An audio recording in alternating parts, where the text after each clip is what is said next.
SBT Rio. Oferecimento. Novo Pilão Extra Forte. Extraordinariamente forte.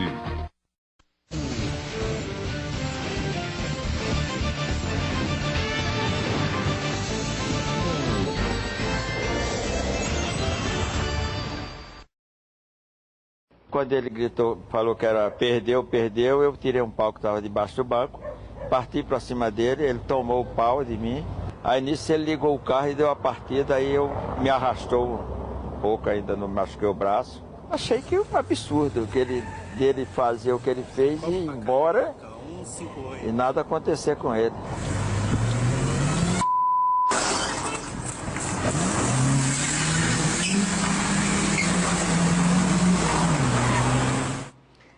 Meu povo, não é filme de ação, não, com exclusividade. O taxista que foi vítima desse maluco que roubou o táxi e depois partiu na contramão pela ponte Rio-Niterói e só foi parado, ou melhor, parou numa mureta na Washington Luiz. Você vai ver aqui com exclusividade. Soltou a buzina.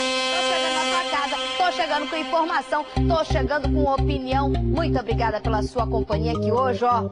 Segura, meu amigo. Mas eu vou começar com essa reportagem aqui. Faltam 2 dias para o nosso Brasil definir o seu destino na Copa do Mundo. Ai, ai, ai, meu Deus, que esse James Rodrigues está tirando o nosso sono, independentemente do resultado. Tem um torcedor aqui do Rio que já é vitorioso, tá? É que ele é um dos maiores colecionadores de objetos raros da história das Copas. Um acervo que lembra importantes momentos dos times e também dos jogadores. Essa matéria está muito bacana. Quem conta pra gente é ele, Léo Santana.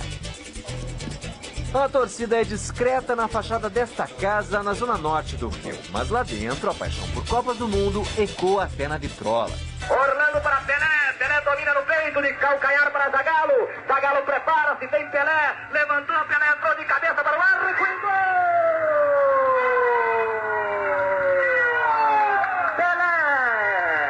É aqui onde este carioca mantém um verdadeiro museu do futebol. São mais de 1000 peças, de selos, a camisas autografadas por todos os campeões do Tri e do Pentacampeonato Brasileiro. A réplica do troféu Jules Rimet, banhada a ouro, é o item mais valioso. Na Copa de 58, o café e a borracha eram usados para divulgar o Brasil. E os torcedores recebiam nos estádios uma amostra de látex, o borrachão da Amazônia. As pessoas, adoravam uma massa de borracha, sem design, sem nada. Isso marcou a época. Manchetes de jornais estampam todas as nossas vitórias. Seu Fernando começou a coleção há mais de 40 anos. Ele é dono de um antiquário e reuniu esse acervo com a ajuda da clientela. Todos os clientes têm perdido no fundo de uma gaveta uma coisa ligada à Copa do Mundo. Seu Fernando possui verdadeiras relíquias da primeira Copa no Brasil, como a medalha de inauguração do Maracanã e selos em homenagem ao estádio. Naquela época, souvenirs não eram tão comuns assim. As lembrancinhas para crianças só surgiram mais tarde, em 58. Este aqui é o primeiro álbum de figurinhas da seleção brasileira. E aqui, olha só, Pelé e Zagallo ficam lado a lado. Agora imagine ter os álbuns de todas as Copas e completos. Seu Fernando tem. A figurinha passou a ser uma doença. Para este torcedor fanático, a peça mais preciosa é o ingresso para a final da Copa de 50, quando perdemos para o Uruguai.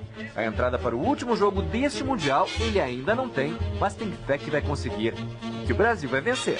A nossa história desse campeonato ainda não acabou.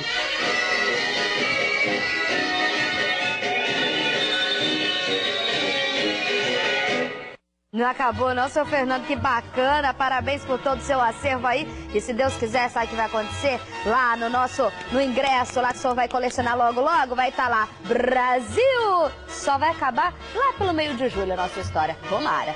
Atenção, bem relacionado, banca de empresário rico. Ontem a polícia do Rio escancarou um dos maiores escândalos já vistos em Copa do Mundo. Mohamedou era o chefão de uma máfia de cambistas que faturava até 1 milhão por jogo. Agora eu vou te contar. Escutas e fotos mostram como ele tinha um livre acesso a esse mundo milionário da bola. Veja.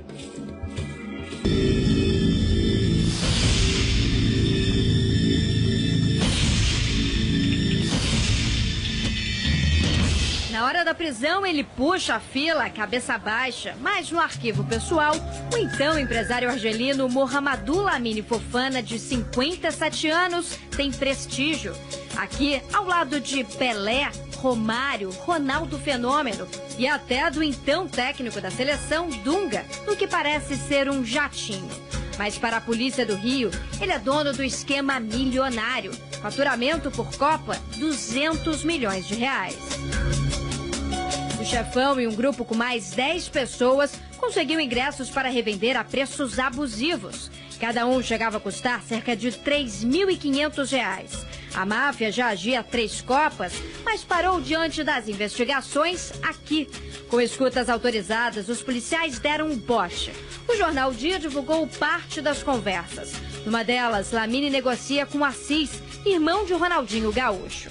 Assis pergunta: meus amigos te ligaram? Você não tinha mais ingressos? Lamine responde: 2 amigos seus me ligaram e tivemos um pequeno problema. Ele me ligou e 15 dias depois achou que o ingresso era o mesmo. Eu não sou cambista. O argelino, segundo a polícia, trabalhava com pessoas ligadas a 3 seleções e conseguia 50 ingressos por jogo. Também é investigada a relação dele com integrantes da FIFA no esquema fraudulento.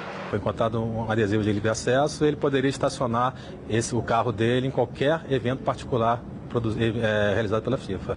O lucro, 1 milhão por jogo. Mas na final, o faturamento poderia ser ainda maior. Se o Brasil chegasse à decisão, um acesso ao estádio poderia custar a bagatela de R$ 35 mil. Mas o negócio já era, pelo menos nessa Copa. Trabalhador do quê? Trabalhador de praticar preço abusivo? Meu amigo, na legislação brasileira isso é crime. Paulinho, vem aqui pra mim enquanto Paulinho escolhe a imagem que eu vou pedir aí em cima. Coloca a imagem, ele sentado ao lado do Dunga pra eu mostrar um negócio pro telespectador no telão. Primeiro de tudo, eu quero falar parabéns à Polícia Civil do Rio de Janeiro. Se os caras já estavam na 4ª Copa, quer dizer que eles passaram pela África do Sul. Antes da África do Sul foi o que mesmo, minha gente? Alemanha e Coreia, isso? Coreia e Japão. Eles praticaram e faturaram 200 milhões e parou aqui, ó, na mão da Polícia Civil do Rio de Janeiro. Agora essa foto aqui. Nada compromete, qualquer pessoa pode tirar foto com você. Eu tiro foto na rua, não sei nem com o que eu tô tirando. Mas preste atenção nessa foto. Pode aqui, ó, vem comigo. Dunga, eu contei, tem 5 estrelas, ou seja, não era na época do Tetra. Aqui Dunga está com o uniforme quando era técnico. Não, eu tô falando, aqui são 5, ou seja, já era penta. Eu tô falando que o Dunga não estava ainda na época de jogador. Dunga técnico, eu tive o cuidado de olhar as estrelas. Abre a imagem.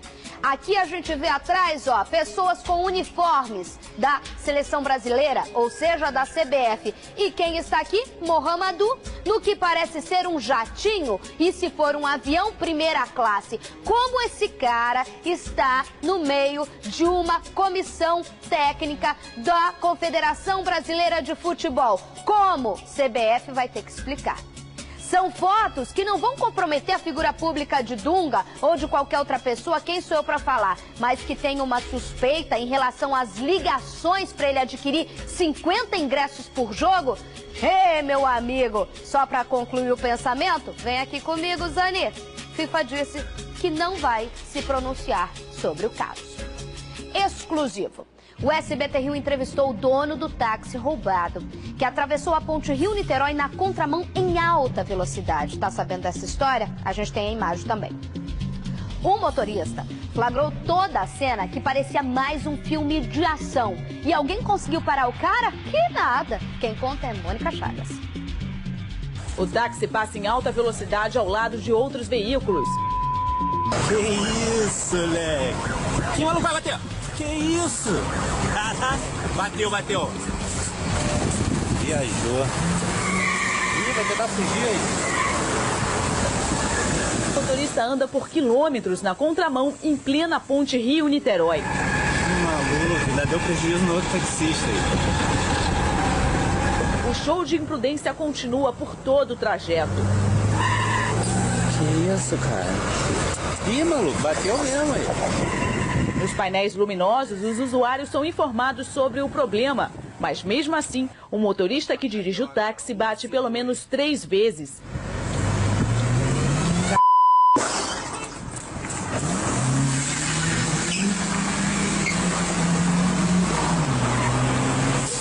Descer pela Brasil na contramão também. O táxi que aparece nas imagens é do motorista João Cavalcante Sobrinho, de 65 anos. Ele aguardava por um cliente na rua Almirante Barroso, no centro, quando foi abordado pelo criminoso por volta de 1h da manhã de terça-feira. O taxista reagiu ao assalto. Quando ele gritou, falou que era perdeu, eu tirei um pau que estava debaixo do banco, parti para cima dele, ele tomou o pau de mim. Aí nisso ele ligou o carro e deu a partida, aí eu me arrastou um pouco, ainda não machuquei o braço. Após roubar o carro, o criminoso pegou a ponte, sentido Niterói. Mas desistiu antes de chegar à Praça do Pedágio, fez uma manobra e voltou em direção ao Rio. Por cerca de 10 minutos, ele andou na contramão e depois fugiu pela Avenida Brasil. A Polícia Rodoviária Federal foi acionada. Houve perseguição, mas o criminoso conseguiu abandonar o táxi na rodovia Washington Luiz, em Duque de Caxias. Essa não é a primeira vez que João é assaltado, mas para o taxista, esse roubo foi o pior e, sem dúvidas, o bandido foi mais ousado. Achei que um absurdo dele fazer o que ele fez e ir embora e nada acontecer com ele.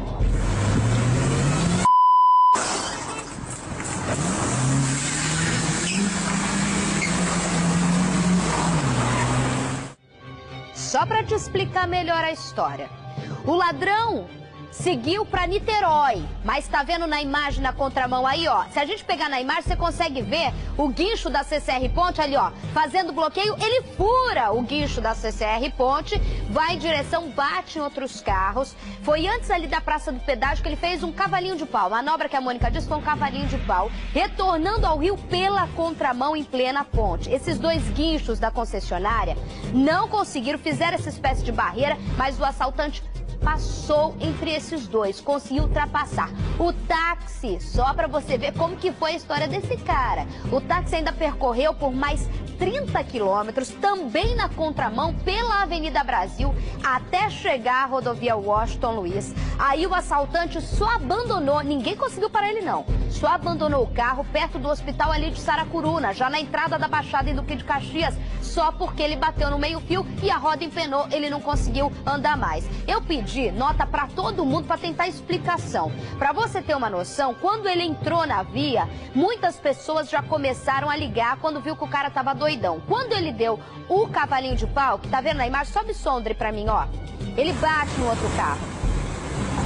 Pode ver, ó, ele vai bater. Carioca, ó, 158. Agora. Vamos pra Carioca, 158. Você tá vendo? Parece que é um filme de ação. Ele bate, dá prejuízo, bateu com o carro do taxista e depois ele segue, ele passa. Tem a primeira imagem que a gente vê, ele conseguindo furar o bloqueio da CCR Ponte. Ele já tava, pode voltar lá pra mim, Paulinho, ele já tava há tanto tempo fazendo essa barbeiragem que foi suficiente para as pessoas filmarem quem tava do outro lado. Tá vendo? Olha lá, ó, dá pra perceber agora, não é? Ó, vem em alta velocidade. Não vai bater. Que isso? Bateu, bateu. Furou o bloqueio. O taxista informou, a minha produção tá falando aqui, ó, que era um cara alto, muito forte, aparentemente entre seus 30 anos, que conseguiu roubar o táxi dele, entrou em luta corporal e seguiu em direção à ponte. Não é que ele subiu a ponte do lado contrário, pela Brasil, seja o que for. Ele foi no sentido correto. Eu não sei se ele imaginou que não ia ter dinheiro para pagar o pedágio, ou ele imaginou e lembrou que tinha a Polícia Rodoviária Federal logo após o pedágio seria pego. Sei que no meio do caminho ele deu esse cavalo de pau. E nota, a CCR Ponte disse que acionou a Polícia Rodoviária Federal. Deu-se então esse início a um comboio para evitar colisões frontais. Mas acredite, o veículo desrespeitou a sinalização. Essa nota é ótima, né? Pelo amor de Deus, né, CCR Ponte? Eu tenho que tirar uma casquinha de vocês aqui. Você acha que o cara que rouba o carro, dá um cavalinho de pau em plena ponte Rio-Niterói vai respeitar a sinalização? Botasse o fecho ali, trancasse com esses dois caminhões. Não era a população que ia bater de frente com vocês, quem ia bater de cara era o assaltante, aí a gente tá pouco se lixando pra ele. Aí a gente foi atrás da Polícia Rodoviária Federal, que é sim o patrulhamento por conta deles. A Polícia Rodoviária informou que perseguiu o táxi na ponte, mas o assaltante foi mais rápido, conseguiu escapar escapar pelo acesso da Avenida Brasil. Aí entra a burocracia, né? Quando é Avenida Brasil, não é mais a gente. O policiamento é a cargo do BPVE. Aí a gente ligou para o batalhão de policiamento de Vias Expressas. Agora, pasmem, a Polícia Militar diz que não foi informada, não foi acionada para isso. Quer dizer que a Polícia Rodoviária Federal saiu ali da localidade dela, ela nem avisa a Polícia Militar do BPVE, pelo amor de Deus. Tá faltando o quê, ó? Trabalho em conjunto, né, meu amigo? Eu só vou dar um boato aqui. Diz más línguas que esse cara, seja assaltante, doido, pirado que for, saiu ainda andando de cueca por bairros de Duque de Caxias e até agora, Necas de Biriquitibas. E o prejuízo tá com esse senhor, esse taxista que conversou com a gente. Ontem nós mostramos aqui aquele caso do idoso esfaqueado em Niterói. Tá lembrado aquela imagem sufocante e desesperadora? Hoje você vai ver imagens de outro crime na cidade. Um ônibus foi assaltado, mas um PM reagiu e baleou os 2 bandidos. A gente tem a reportagem com a apresentadora Liane Borges. Um dos bandidos anuncia o assalto na descida da Alameda São Boaventura. Mas o que ele não esperava era a reação de um dos passageiros. Um policial militar à paisana estava no coletivo e atirou contra os 2 criminosos, que revidaram, mas levaram a pior.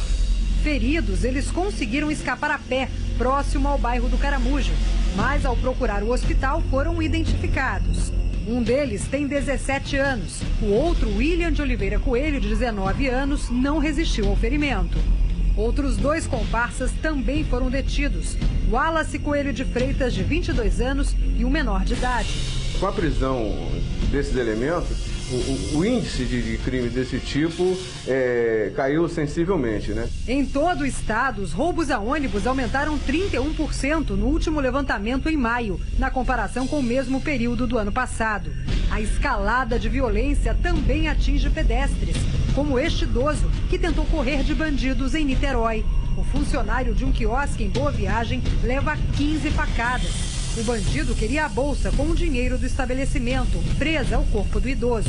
Apesar dos golpes violentos, ele sobreviveu. A Polícia Civil investiga quadrilhas que agem na região. Como diz lá o colega da Band, ajuda aí a produção, que a imagem lá estava em 4 quadros, 3 quadros. Joga aqui no telão para eu explicar para o telespectador e para eu também ver. Tá vendo aqui, ó? Parou, Paulinho? É aqui na parte de cima onde você vai ver a reação do policial. Concordo? Me ajuda aí, minha gente. Soltou a imagem. Agora o policial reage. Esse é o coletivo, aparentemente aquele frescão. O policial, todo mundo está sendo assaltado, fazendo a limpa. O policial vem com arma em punho, bem posicionamento de polícia mesmo, e consegue atirar nos caras. Eles descem aqui, ó, nesse quadro aqui do canto, é isso que a gente vai ver. E eles conseguem sair em direção ao hospital para tentar. Foram embora, identificados e tudo mais. Aí você me pergunta, tá, mas o policial tinha que reagir? Meu amigo, só para te falar, se policial é identificado dentro de ônibus como polícia, é sentença de morte. Então, nessa hora, eu só tenho a falar, eles não têm outra alternativa, tá? A polícia está atrás de bandidos que assaltaram uma loja de celulares aqui no Rio Comprido. Imagens de câmeras de segurança mostram toda a ação e, principalmente, o que a gente está cansado de ver, o desespero de clientes e funcionários. A reportagem é de Branca Salgueiro. As imagens mostram 5 criminosos armados entrando na loja de revenda de celulares no Rio Comprido. Eles estão de capacete em 2 motocicletas que ficam do lado de fora. Os bandidos rendem funcionários e clientes e roubam o que está à vista. Reviram até os armários. Nem os pertences das vítimas são poupados. Repare que este cliente joga a bolsa no chão numa tentativa de despistar os assaltantes. Mas não dá certo. Um deles percebe, se aproxima e rouba o relógio do homem junto com a bolsa. Os bandidos fugiram com o material roubado e sem se preocuparem com as câmeras de segurança. Essa mesma quadrilha é investigada por outros roubos e também arrastões na zona norte da cidade. Nem câmera, eles saíram todos na câmera. Inclusive alguns deles, 2 deles até tiraram o capacete, nem se preocuparam com isso. Numa outra imagem da loja, uma das vítimas passa mal. A mulher é socorrida por outros clientes. Ninguém ficou ferido, mas a sensação de impunidade revolta quem mora na região. A gente não vê polícia na rua e a gente fica todo mundo com medo, né? Todos eles costumam portar armas. E eu sugiro que a população tenha muito cuidado, caso venha a ser vítima de crimes dessa natureza. Com a ação das UPPs, com a ação sobre o tráfico, eles têm levado muito prejuízo. A sua atuação tem sido muito prejudicada nas favelas, com a venda de drogas, e eles têm buscado outros meios para ferir o lucro ilícito deles. A sensação de impunidade vem depois. Porque a sensação de desespero se coloca no lugar. Se já foi assaltado, você deve ter sentido isso. Se você não foi, se coloca no lugar de quem fica há minutos sem saber e na mão de bandidos malucos, noiados, seja o que for, sem amor pela vida ou pelo ser humano, e que pode tirar tua vida ali, por bobeira, por bolsa no chão, por relógio no braço. Aí tem câmera de segurança, beleza, mas eles não estão nem aí, né? É tanta impunidade, essa é a palavra, que o cara fala, vou assaltar de capacete? Não, isso tá apertando meu cabeção, eu vou tirar e assaltar de cara-limpa. A verdade tá aí. Antigamente, ainda, as câmeras de segurança ainda davam aquela sensação de que, eu tô de olho, olha, a polícia tá piscando pra você. Agora, se duvidar, eles fazem selfie com a câmera de segurança da gente. Fazem, sim, senhor. Quantas vezes você não viu o bandido dentro de ônibus mostrando a língua, dando risada, colando chiclete, dançando como a gente já mostrou aqui? O que a gente gostaria de saber é qual a resposta imediata. A doutora Juliana está trabalhando na investigação, beleza, mas a gente gostaria de saber o seguinte. A Zona Norte do Rio de Janeiro tem o maior número, se eu não me engano, com a Zona Norte, é o maior número de zonas pacificadas. A gente entende que o cara que perde o emprego na boca do tráfico não vai arrumar emprego de gari, de apresentadora de televisão, de professor. Ele vai continuar trabalhando como bandido, se é que a gente pode chamar isso de trabalho. Mas a gente gostaria de saber qual é a resposta de levar esse povo pra cadeia, porque senão eles vão se sentir no direito total de descer e fazer o arraso. Ou até mesmo de tirar ali do comércio, que muitas vezes a gente já mostrou que acaba assaltando o pequeno comerciante da comunidade que já tem um lucro desse tamanho, tá? Bandidos armados invadem casa de gerente de banco e sequestram a família dela, uma mulher, tá? Isso foi em Resende, no sul fluminense. Eles ameaçaram de todas as formas. Os criminosos exigiam que a bancária pegasse o dinheiro do cofre do banco para soltar os reféns. As informações direto de lá com Weila Gonçalves. O alvo da quadrilha era a gerente desse banco no bairro Cidade e Alegria. É nessa casa, no bairro Mirante das Agulhas, que a bancária mora. A cerca elétrica e as câmeras de segurança não impediram a ação dos bandidos. Antes de cometer o crime, a quadrilha analisou bem a rotina da casa e também a da gerente do banco. Eles aguardaram que a empregada chegasse para então entrar no local. Lá dentro, a família viveu momentos de terror. Eles agrediram a gerente na frente dos filhos, crianças de 6 e 1 ano de idade. Depois de passar as instruções, eles pegaram o celular da gerente e entregaram a ela um outro aparelho e também uma bolsa, que ela deveria encher de dinheiro. E então fugiram usando o carro da vítima. Levaram daqui a empregada da casa, a mãe da vítima e também os 2 filhos. Eles exigiram, né, para ela que ela retirasse todos os valores do cofre, tá, e entregasse depois a uma pessoa que eles fariam contato. De acordo com o delegado, a gerente obedeceu às ordens dadas pela quadrilha e foi o banco quem comunicou o sequestro. Nenhum valor foi entregue aos bandidos, que ao perceberem que poderiam ser pegos, libertaram as crianças e as mulheres próximos à prefeitura da cidade de Belfor Roxo, na Baixada Fluminense. Mas até lá, você consegue imaginar o desespero dessa gerente? Os caras entram na casa, tem o maior tesouro da vida dela lá dentro. É mãe, os 2 filhos, um menino de 6 anos, um outro de 1 ano. Fazem com a maior frieza da vida. Me dá o seu celular, eu te entrego esse. Entregou uma bolsa exclusiva para ela, para não ter chip, nada rastreado. Você vai no banco agora, porque é comum isso em cidade do interior. Fazia tempo que a gente não via esse tipo de assalto. Eu e o Diego estava falando aqui comigo, que isso existia muito antigamente. Mas agora, como você está vendo, é burro, né? É burro esse pessoal, porque o banco hoje tem todo o sistema. O gerente não tem acesso fácil assim a retirar grande quantidade de dinheiro, não. Aí o que acontece? Ela respeita todas as ordens, mas o banco, diante de todos os meios que ele tem para rastrear a retirada de dinheiro, percebe algo diferente.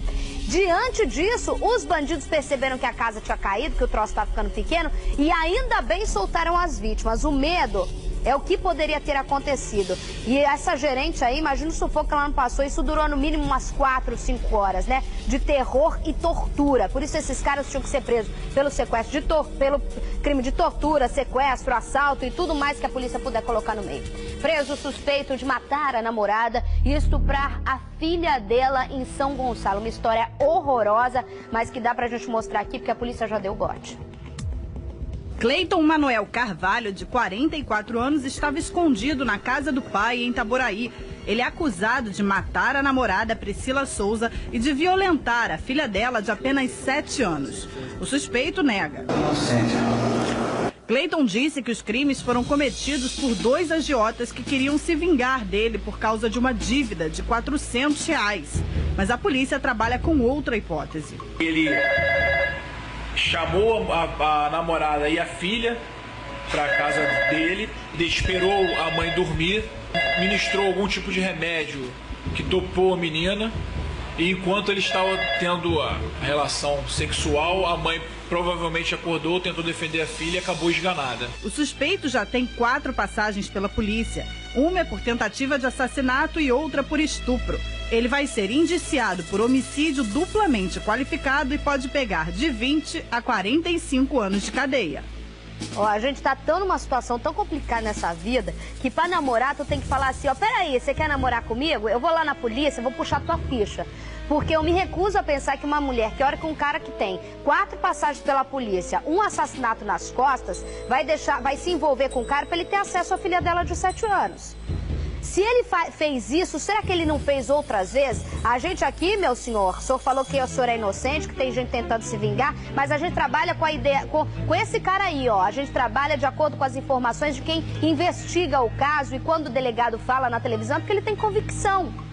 Será que esse cara já não fazia isso antes? O cara tem 4 passagens pela polícia, longe de preconceito, mas tem um homicídio nas costas. Se é isso que ele relatou, a criança de 7 anos, a mãe lá com ele dorme, ele dopa uma menina. Se o delegado falou dopou, é porque com certeza tem exames que comprovam que a menina foi dopada.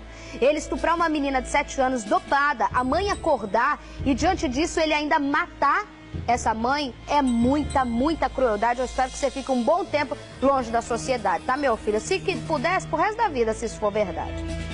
E mais uma vez, o Disque Dedo na Cara trouxe a felicidade para um telespectador. Uma telespectadora que confiou no nosso trabalho.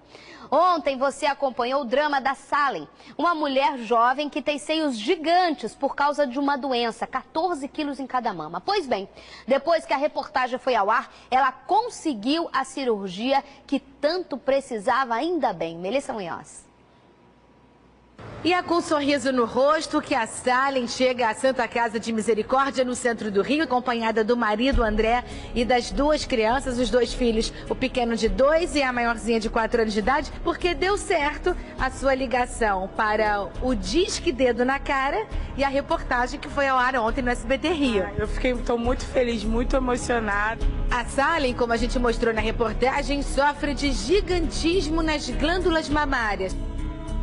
A situação se agravou nos últimos 3 anos e de lá para cá sobram transtornos como excesso de peso, fortes dores nas costas e 4 hérnias de disco. As pessoas ficam olhando pra minha cara, às vezes levantam da mesa pra olhar pra mim. E a situação da Salem se agrava porque ela tem nada mais, nada menos do que 12 nódulos. Você mesmo que resolve. Eu mesmo espremo, que eles começam a dar aquele puizinho. Eu não sei mais o que eu vou fazer.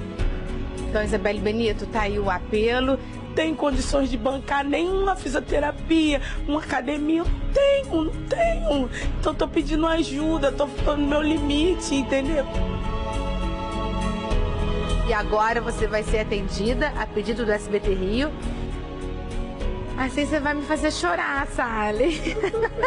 Não nada, porque eu já andei tudo por esses corredores e não consegui nada. E aqui eu tô de volta, eu vou conseguir dessa vez. E é chorando que a Salem entra aqui na sala do Dr. Francesco Mazzaroni. Bom dia, obrigado por receber a equipe da SBT e a paciente. Esse é um tipo de cirurgia que é realizado tranquilamente pelo Sistema Único de Saúde. No caso dela, é uma cirurgia que pode ser considerada completamente reparadora, a gente pode fazer, só que ela tem um problema. Eu ainda não examinei ela por completo, a gente vai ter que fazer uma avaliação melhor, mas ela precisa primeiro emagrecer um pouquinho para ajudar, e ela se ajudar primeiro, para depois ela nos ajudar a fornecer um melhor resultado possível. Com certeza eu vou começar a dieta hoje, não tomei café ainda, vou começar hoje uma nova alimentação, que eu vou perder esses quilinhos. Saindo do gabinete do Dr. Francesco, a Salem veio aqui agora ser recebida pelo médico cirurgião plástico. Eu vou examinar a Salem daqui a pouco, que não dá para examinar agora, mas vendo assim, ela foi abençoada. A mama, dessa forma, ela funciona como se fosse aquele bumbo das paradas, aquele bumbo aqui na frente, carregando isso diuturnamente durante anos, a coluna não suporta. E a filosofia da cirurgia é realmente fazer uma cirurgia em que se diminua essa mama, de forma que ela ganhe uma mama adequada e lhe traga um conforto, que é um conforto importante. Então, tá vendo? Vai resolver não só o problema de saúde, como também a questão estética. Vai ficar com os seios bonitos, para continuar sorrindo. Eu tô muito feliz porque eu consegui fazer a cirurgia. Vou conseguir, né? E desde já eu agradeço. E é uma felicidade imensa. Vocês não têm noção de quanta felicidade eu tô.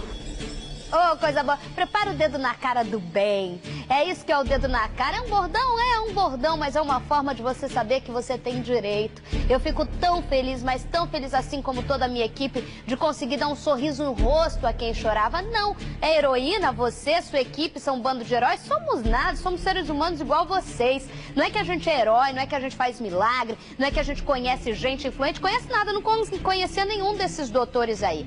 O nosso papel como imprensa é é levar o cidadão a ser visto diante do direito que ele tem. Não é tentar fazer jeitinho de coisa nenhuma, coisa não. A gente vai dentro da lei. A gente sabia que a Salem tinha esse direito. A gente sabia que a questão estética, levando a uma questão de saúde pública, ela tem o direito a essa cirurgia. O que a gente fez? A gente cobrou. Do outro lado, pessoas sérias da Santa Casa que receberam a Salem, e muitas vezes são tantas pessoas, tantos problemas, tantas situações, que essa pessoa acaba virando mais um papel.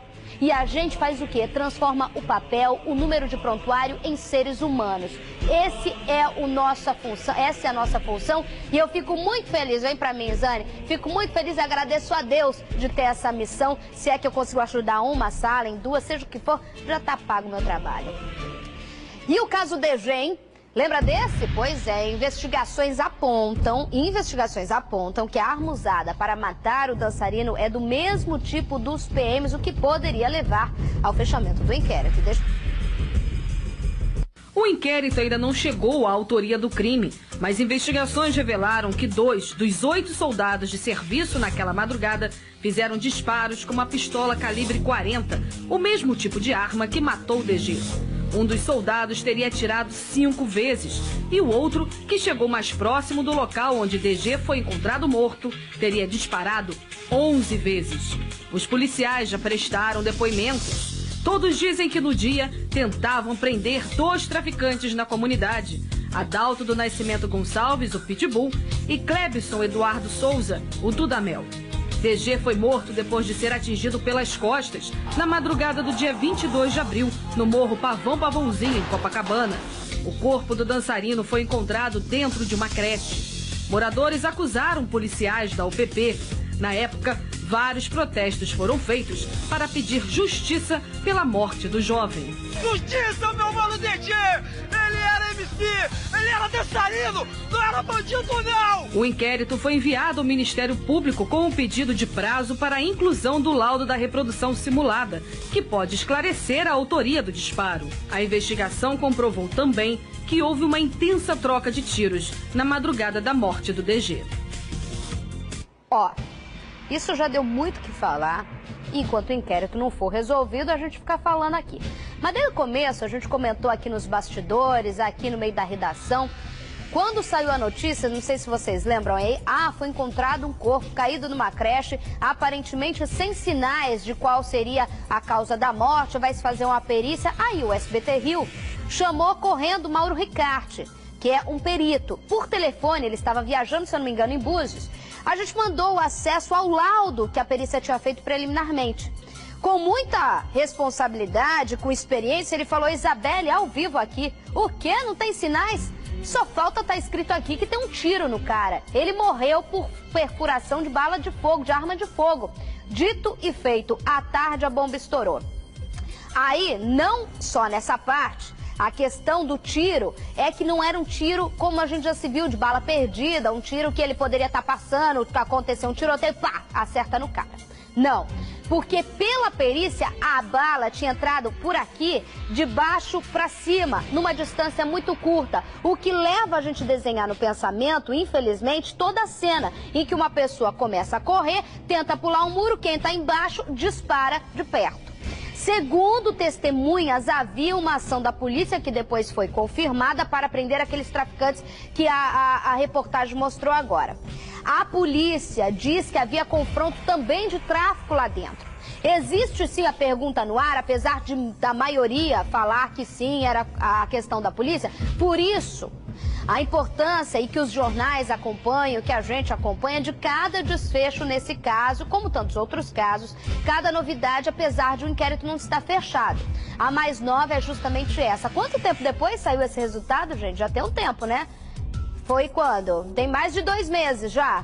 Muito mais de 2 meses. Em que se tem uma conferência de que as armas, a arma utilizada, quem atirou, quem apertou o gatilho, a arma seria parecida com a usada pela polícia. Mas, vale ressaltar, o inquérito ainda não foi fechado. A polícia prendeu hoje um homem que praticava abuso sexual, pelo menos há 7 anos. Isso mesmo, a criança venceu o medo e entregou o próprio padrinho. É assim que a gente vai contar essa história mesmo. A vítima era a filhada dele, Melissa Munhoz. As imagens foram feitas pela equipe da DPCA, Delegacia de Proteção à Criança e ao Adolescente, no momento da prisão. Os policiais civis chegaram à casa do suspeito em Braz de Pina às 6 horas da manhã. Ele não reagiu e saiu algemado. Sinésio Gomes Mota, de 34 anos, é acusado de abusar sexualmente a própria afilhada, que hoje tem 12 anos, mas que vinha sendo molestada desde os 5 anos de idade. Aqui na delegacia, Sinésio confessou o crime e contou em detalhes como praticava os abusos. As ações aconteciam na casa dele toda vez que os pais deixavam a menina sob os cuidados do padrinho. Ele vai responder pelo crime de estupro de vulnerável e será transferido para Polinter, onde vai cumprir a prisão preventiva de 30 dias. Por que você fazia isso com a sua afilhada? A pena, se condenado, pode chegar até 13 anos de reclusão. Falar o quê, né?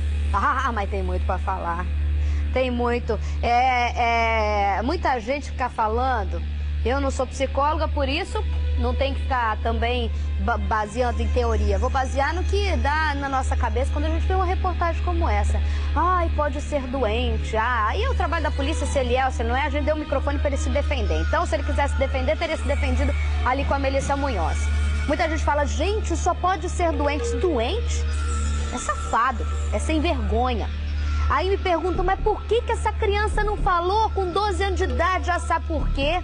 Terror psicológico, medo de morrer, medo da morte de quem se ama. E a pessoa a criança, já conversei com especialistas, acaba se sentindo culpada pelo que acontece com ela. E eu volto a falar, sou repetitiva, falo mesmo. Segundo estudos, mais de 70% dos casos acontecem com pessoas conhecidas.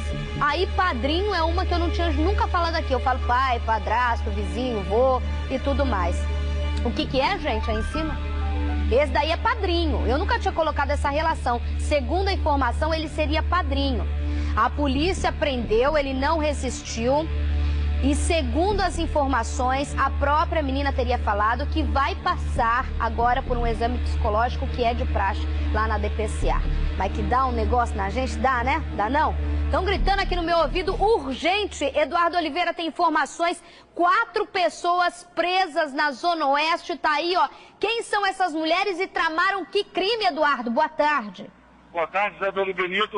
Você está vendo as imagens da Maria Helena Goulart, de 20 anos, e da mãe dela, a Sheila Leal, de 58 anos. As duas são acusadas de planejar, juntamente com Fabrício de Almeida, amante desta Maria Helena, a morte do sargento Marco Aurélio da Silva, que trabalhava no batalhão de Campo Grande no dia 26 de maio deste ano, Isabelle Benito. Esse daí que tá aparecendo, esse é a vítima, o policial militar. O gordinho que apareceu agora há pouco, aí a vítima que estava sendo atendida, são as imagens de sendo atendida. Aquele gordinho que apareceu é o amante e as duas, a mais nova é a filha, eu imagino, e essa daí que é uma mais velhinha de cabelo amarelo, ela seria a sogra, a mãe dessa que vem atrás, as duas presas que tramaram junto com o amante dela a morte do próprio marido. Exatamente, Isabelle Benito. E foi preso também, logo depois da prisão desses três, a polícia conseguiu localizar e prender o Adjan Andrade, de 20 anos. Ele foi contratado para matar o sargento Marco Aurélio, Isabelle Benito.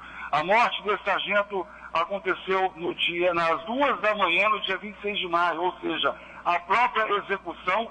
Ele morreu com a arma que foi entregue pela esposa do sargento a este executor, Isabelle Benito. Uma arma calibre 38, viu? Faz o seguinte, Eduardo, eu sei que você tem novas informações aí, eu vou dar esse tempo para você colher essa informação para dar com precisão para o telespectador. Com essa imagem, eu vou voltar nesse caso, vou para um rápido intervalo, mas volto com essa nova informação desse caso escabroso, viúva, amante, sogra, todo mundo tramaram a morte do policial militar na Zona Oeste. Eu volto daqui a pouquinho, não saia daí. Eles se vestem de preto, usam máscaras. Nas ruas, lutam contra o sistema. Até onde vai o poder dos Black Blocs? Não tem limite. Quem está por trás de vocês? Vocês são vândalos? É uma violência destruir o patrimônio público? Queremos o seu eu verdadeiro, não esse aí escorrendo palavras. Conexão Repórter com Roberto Cabrini. Hoje após o programa do Ratinho no SBT.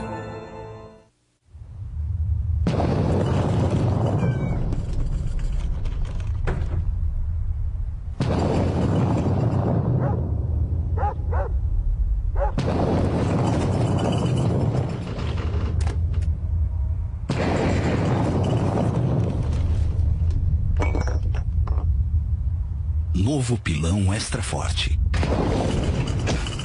Extraordinariamente forte.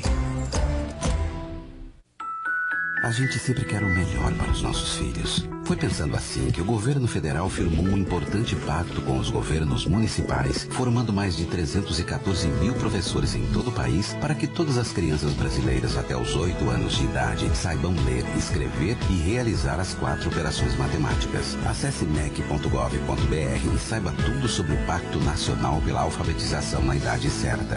Com o caminho de oportunidades, nossos filhos crescem com o Brasil.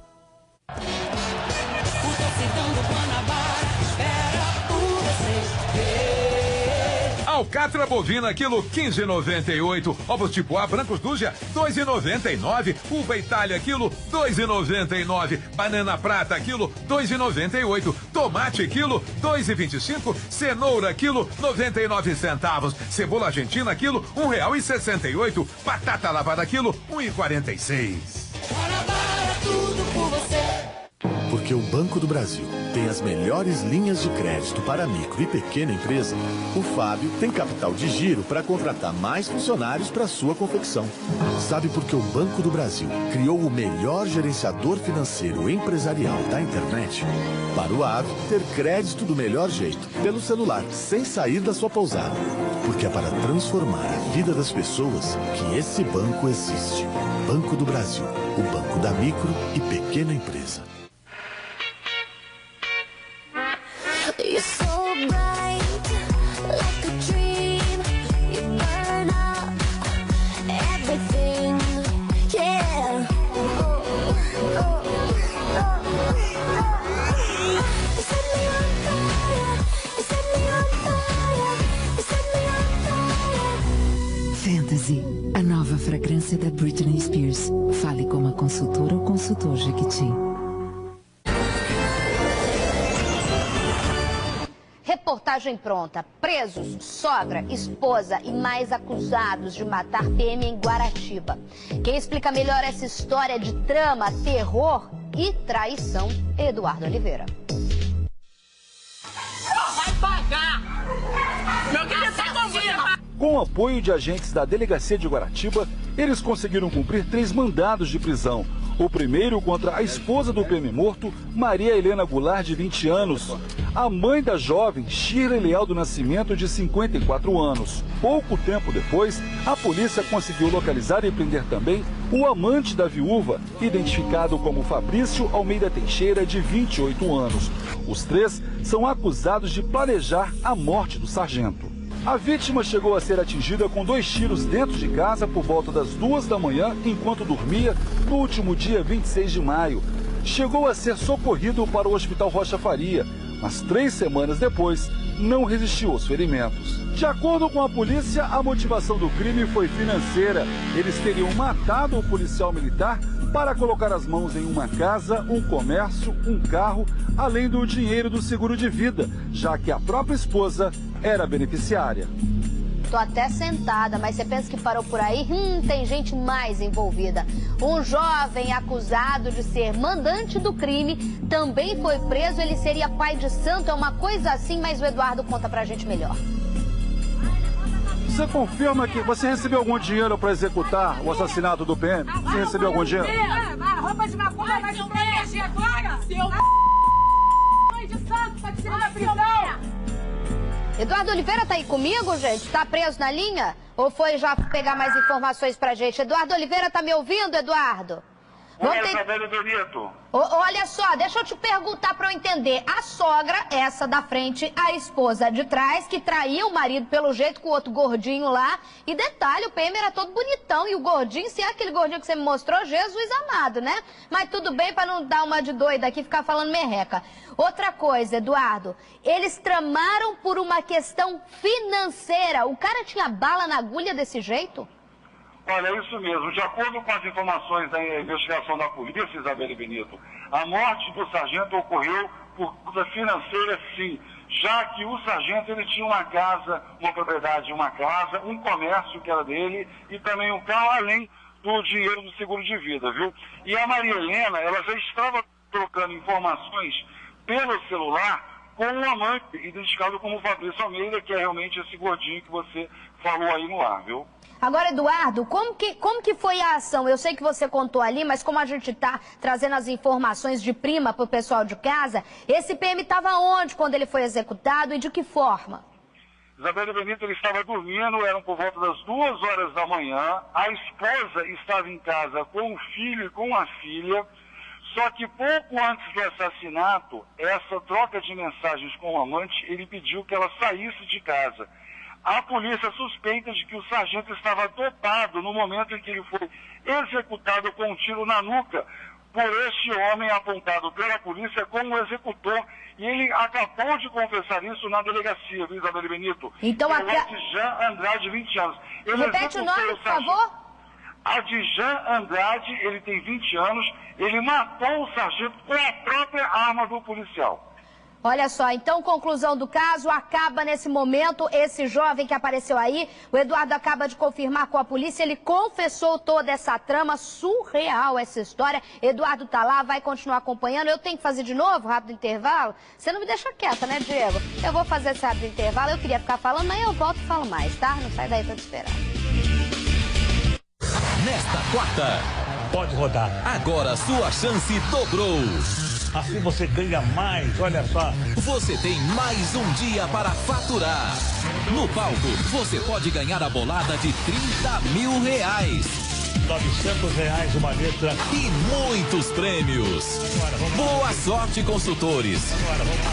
Roda, roda, Jequiti. Agora também às quartas após Rebelde no SBT. Você já viu algum projeto que tenha levado mais de 40 anos para virar realidade? Então vou te mostrar. Este é o Arco Metropolitano. Uma estrada que cruza a Baixada e vai trazer desenvolvimento e emprego para toda a região. E aliviar o trânsito na Dutra, Washington Luiz e Avenida Brasil. Uma obra que o Rio esperou muito tempo. E que agora o governo do estado tirou do papel para melhorar sua vida. De verdade. Para Tradição é com a Telecena. Inovação é com a Telecena. É tradição porque você paga R$ 7 e após um ano recebe de volta metade do valor que você pagou. É inovação porque além de todas as premiações, a Telecena sempre prepara algo novo. E por falar em novidade, agora quem marcar mais pontos vai ganhar até R$ 1 milhão. E ué, você não disse que a Telecena era tradição? Enfim, filho, tradição, inovação para milhares de brasileiros, a Telecena é a grande solução. Tá ficando bom até de rir, mãe. Porque o Banco do Brasil tem as melhores linhas de crédito para micro e pequena empresa, o Fábio tem capital de giro para contratar mais funcionários para sua confecção. Sabe por que o Banco do Brasil criou o melhor gerenciador financeiro empresarial da internet? Para o Ave ter crédito do melhor jeito, pelo celular, sem sair da sua pousada. Porque é para transformar a vida das pessoas que esse banco existe. Banco do Brasil, o banco da micro e pequena empresa. O Ricardo liberou um lote de colchões e vai colocar à venda unicamente nesta quarta na promoção de oitavas de final. Ricardo Eletro. Conjunto Box Casal Queen Size, molas ensacadas, medida especial 999 em 10 sem juros. Toda linha de colchões em 10 sem juros. Cama Box Casal, molas ensacadas, é promoção 699 em 10 sem juros. Cama Box Casal Ortobon 399 em 10 sem juros. Comprou móveis, ganhou uma bola oficial. A gente sempre quer o melhor para os nossos filhos. E para que eles tenham mais oportunidades, as políticas de educação do governo federal promoveram um aumento de 140% de matrículas em tempo integral com a implantação de diversas atividades interdisciplinares e acompanhamento pedagógico, inovando nas propostas de educação em tempo integral. Acesse mec.gov.br e informe-se sobre as atividades de educação em tempo integral disponíveis na escola do seu filho. Com o caminho de oportunidades, nossos filhos crescem com o Brasil. É um sonho vender Jequiti. Eu vi na TV, eu digo, eu quero isso pra mim. Tava divulgando na minha cidade que ia ter uma reunião, vou lá. E daí pra cá, concluí minha faculdade, comprei meu carro. Você tem um sonho, conquista. Aumenta a clientela, busca outro sonho e assim sucessivamente. Esperando o quê pra realizar teus sonhos? Seja um consultor ou uma consultora da Jequiti.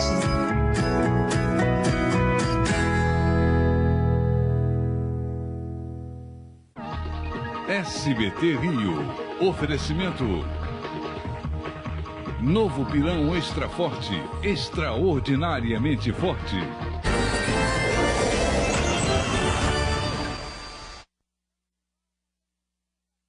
Vocês estão me vendo agora? Sim, piscou, mas apareceu. Olha só, o Caicai tá aqui no canto. Esse senhor aqui, ó, é a segunda vez que eu tô colocando a imagem do seu Olímpio, ou também conhecido como Joel, né? O Caicai tava aqui comigo, né, Caicai? O filho dele, o pessoal aqui do estúdio, é um taxista que tá desesperado. Já tem mais de 2 meses que ele tá desaparecido. Aqui, ó, o nome dele é Seu Olímpio ou Joel, tem 77 anos, cabelo e barba branca. Ele, com certeza, tá um pouco diferente dessa foto. Eu imagino que ele esteja em algum hospital, algum abrigo, algum asilo. Você, nosso SBT Rio tem uma audiência tão grande, atinge e alcança tantas as pessoas. Por favor, a família está desesperada, o telefone está na tela, 3039 1440. 3039 1440, o filho está desesperado, é taxista, já deixou de trabalhar, percorreu essa cidade, gente, todos os cantos dessa cidade. Eu me comprometi, já é a segunda vez, mas aqui a gente se compromete, a gente faz, quer ajudar. Ainda vou mostrar o seu Olímpio aqui com a gente, tá bom? Olha só, obrigada, Caicai, pode recolher, vai ficar o banner aqui com a gente. A gente tem o WhatsApp para você mandar informação, me mandar um vídeo. Alô, Guadalupe News, estou de olho em vocês. Um beijo para vocês, tá? Tem o nosso WhatsApp, você pode mandar. Tem o Disque Dedo na Cara, você pode me ligar. Atende hoje muita gente, todos os recados de hoje tá anotado, tá? Tem o Disque Dedo na Cara, 992215811. E o WhatsApp lá, se der tempo, coloca para eu falar pro pessoal de casa que tá com a caneta agora. Atenção, anota aí, 969038675 são os nossos telefones. Muito obrigada pela audiência de hoje, obrigada mesmo por essa companhia. Hoje é quarta-feira, mas amanhã é quinta. Tem muito mais antes da sexta que vai ter surpresinha. Vou ficando por aqui. Beijo no coração. Tchau. Tamo junto, hein?